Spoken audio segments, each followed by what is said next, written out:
Hello, I'm back with another video in my very irregular series of, in my opinion, underrated albums. Whether something is underrated is always up for debate.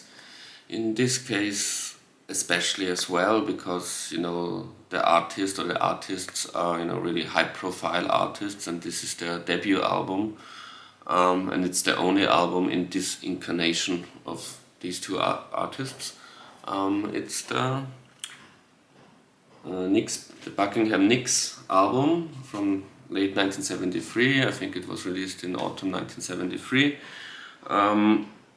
Didn't do much at that time, and that's the reason why I make the case this is an underrated album. Although, in today, especially records collectors and people who are into 70s soft rock, West Coast sunshine pop, they all know and agree on the greatness of this album. So it's not like a very deep hidden treasure that no one knows about. This is some people would say this is a masterpiece, and I also think it's at least a very very good album. And underrated, it's underrated because when it came out, it didn't chart. Wasn't in the top 100 anywhere in the world when it came out, and never went anywhere in any charts. And another reason why I think this qualifies as something a bit more not that big, that well known, at least in mainstream circles, is that up until this day, it has never been released as a CD, and it's not on the streaming services, so it's really only on vinyl, and the official original vinyl, hasn't been repressed for decades now, since this was a flop at the time. This also is no original, this is a bootleg copy, because the originals, they really fetch very high prices on Discogs and in record shops, I suppose. Because there aren't many in mint condition or in very good condition anymore, since there haven't been, since it was a flop. It's not like there are a million of copies of the original somewhere. So this is a kind of a hidden treasure in that sense, and it's of course, by two very famous people, by Lindsey Buckingham and Stevie Nicks. Great cover, of course. This is the back cover. I think the art, not I think, I know, I kind of know that the artwork from this bootleg is like this is like the original. I've seen photos of the original, and it has the same gatefold, so it's really a very accurate copy of the original. And the vinyl, I don't think that the original vinyl, I think the original vinyl was just a black vinyl, regular vinyl, but this bootleg has a, I don't know what's that color, it's not really white, is it gray? But it's a nice, the copy is very nice, it's very good looking, also good sounding, great sound quality.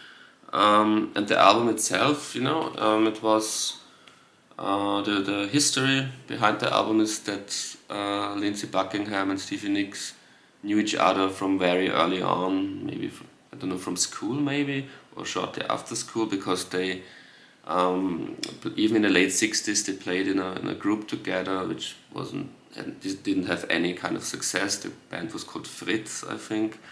And then in the early 70s they started to perform as a duo, and it was very small scale.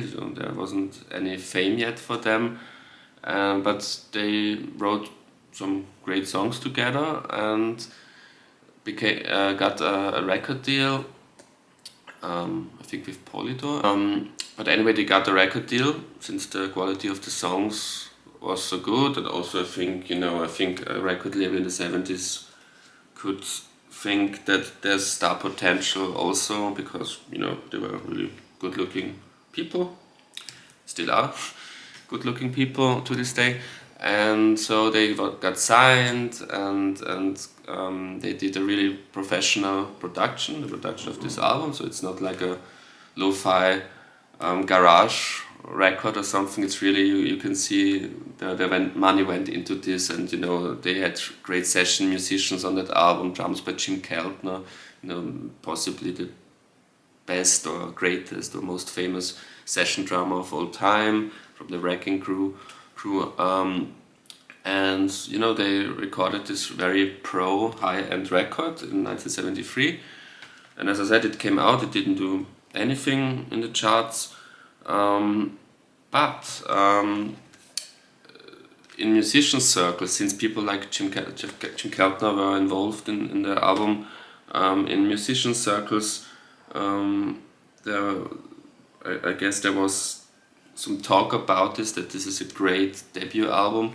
And so Mick Fleetwood of Fleetwood Mac one day was also at that studio, and they played him I don't know if it was the rough mixes or the finished album, but they played him that album. I think they played him the song Frozen Love, if I remember correctly.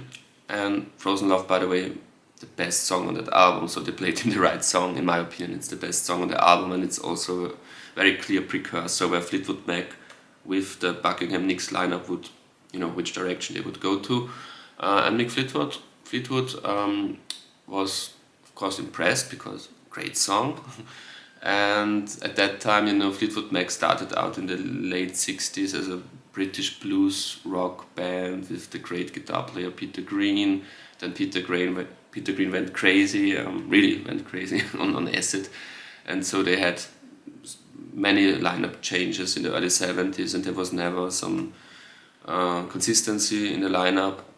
That was also the reason that for the early 70s albums, although they did some decent records in the early 70s with various members, they didn't do well. Fleetwood Mac in the early 70s wasn't a big success story compared to the big success one could say they had in the late 60s with Peter Green. So they Fleetwood Mac were on the search for a new lineup, and like a last chance. We need one last shot. We have to. The next album has to be a success, so we have to be careful who we are going to put into our group now. So it was a big gamble when he heard that song. He asked Buckingham Nicks to join the group, and it was a big gamble since they weren't that famous. And the album, as I said, flopped, but it paid off because the Nicks Buckingham lineup, by far the most successful lineup of Fleetwood Mac, and especially the album Rumours from '77 to this day, one of the best-selling albums of all time, and also one of the best sounding albums, greatest songs on one albums, big classic, but also other albums like Tusk and I'm a fan of Mirage, for example. And the second favorite album was Tango the Night, which was also a huge seller, selling many million copies. So it was a gamble that paid off. But at the time, no one could foresee that, of course. And so of course Buckingham Nicks. I think Mick asked Lindsey Buckingham, very macho kind of thing, just asking the man, hey, do you want to join the group? And Buckingham Nicks at that time, of course, were also a couple, in a romantic couple, not just working together, but also a couple. We all know the story, after Rumours or during Rumours, how they split up, and the drama, the Fleetwood Mac drama. To this day, that's still to this day, is it a drama, is it a soap opera? But at that time they were in love. And not just because they were in love, but because they worked together professionally. It was a great collaboration, strictly professionally speaking, this album. So Lindsey said to Mick, you have to buy us two. It's 2 for 1. You can't separate us. So if I join, Stevie has also to join. We're a package deal. That's I think what he said.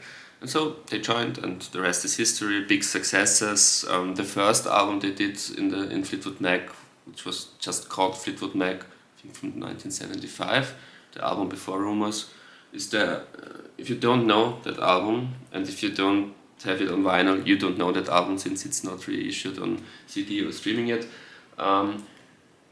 The first Fleetwood Mac album they did in that lineup is kind of sounding very much like that album, so that's a great comparison.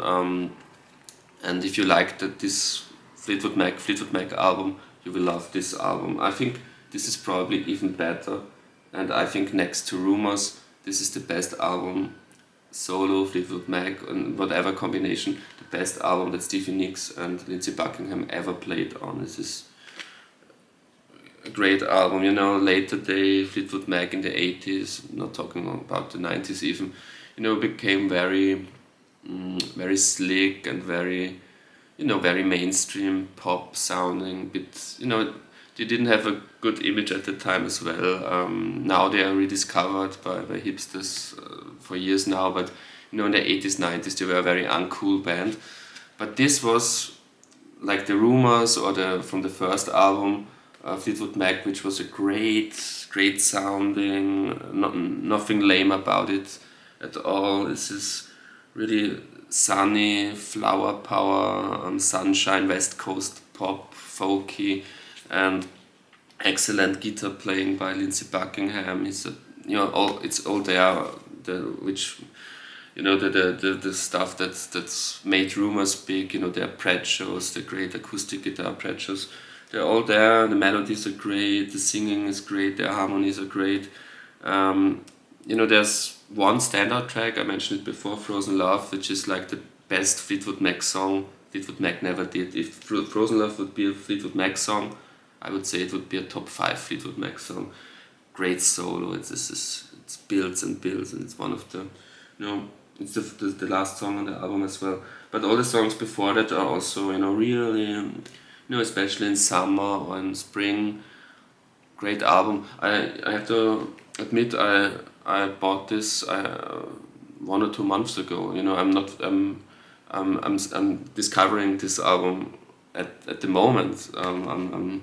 I'm not very familiar for a long time with that album. I knew about that album since I can't remember, but I first listened to that album maybe 1 month ago. So if I would do the best spring albums of all time or the best summer albums of all time, this is a contender for both of those lists. Great album, especially the song Frozen Love. And yeah, like I said, it's up for debate if this is even underrated at this point in time. It was for decades, and since it hasn't been reissued in a modern format yet, I think it still can be seen as underrated if you're excluding, you know, nerds like us who know about stuff like that. So, great underrated album, Buckingham Nicks.